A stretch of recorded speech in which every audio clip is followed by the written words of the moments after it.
बांग्लादेश के हिंसक हालात और हसीना को शरण पर सियासी कूटनीतिक मंथक। एनएसए डोवाल की अमित शाह और विदेश मंत्री से मुलाकात।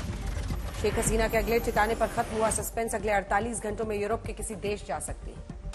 संसद में उठा बांग्लादेश का मामला। राज्यसभा के बाद लोकसभा में भी विदेश मंत्री ने बांग्लादेश के हालात पर दी जानकारी। कहा, हम भारतीयों के संपर्क में हैं, वहां 9,000 छात्र मौजूद। शेख हसीना के बेटे सजीब वाजिद रॉय का बयान। पाकिस्तान और अमेरिका चाहते हैं बांग्लादेश में राजनीतिक अस्थिरता। तख्ता पलट के बाद बांग्लादेश की संसद भंग। राष्ट्रपति मोहम्मद शाहबुद्दीन ने लिया फैसला। अब अंतरिम सरकार बनाने पर जोर। बांग्लादेश में तनाव को देखते हुए भारत ने सीमा पर बढ़ाई चौकसी। बीएसएफ के डीजी का सीमा पर दौरा। लंदन में रहने वाले बांग्लादेशियों ने शेख हसीना के इस्तीफे पर मनाया जश्न। लगाए बांग्लादेश को मिली दूसरी आजादी के नारे। संयुक्त राष्ट्र ने बांग्लादेश में शांति बहाली की अपील की। लोकतांत्रिक मूल्यों का साथ देने का भी किया आग्रह।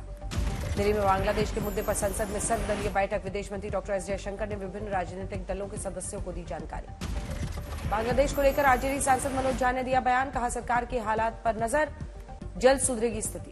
कांग्रेस अध्यक्ष खड़गे के आवास पर कांग्रेस नेताओं की बैठक। कांग्रेस पार्टी के शीर्ष नेता मौजूद। मराठा मोर्चा के 4 सदस्यीय प्रतिनिधिमंडल ने की डेप्यूटी सीएम देवेंद्र फडणवीस से मुलाकात। मराठा आरक्षण पर चर्चा।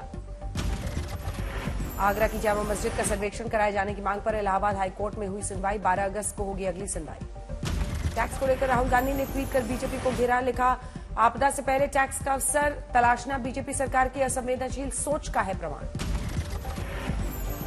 लालू प्रसाद यादव और तेजस्वी की बड़ी मुश्किल। ईडी ने लैंड फॉर जॉब केस में सप्लीमेंट्री चार्जशीट दायर की। धौलपुर में चंबल नदी खतरे के निशान से 2 मीटर ऊपर। कलेक्टर ने अधिकारियों को निगरानी रखने के निर्देश दिए। रामपुर में बादल फटने के बाद लोगों का हाल लेने गई बीजेपी नेता कंगना रनौत। एक एक कर लोगों से हाल पूछती नजर आई। सासाराम में मात्र 3 घंटे की मूसलाधार बारिश में पूरा शहर पानी से भरा। बारिश के कारण सासाराम के सदर अस्पताल में जल जमा। राजस्थान के अजमेर में बारिश से बदले शहर के हालात। कई इलाकों में जल भरा। रुद्रप्रयाग में भारी बारिश से जनजीवन अस्त व्यस्त। उत्तराखंड के सीएम पुष्कर सिंह धामी ने आपदा प्रभावित इलाकों का दौरा किया। नीरज चोपड़ा ने पहले ही थ्रो के साथ जैवलिन थ्रो फाइनल के लिए किया क्वालिफाई।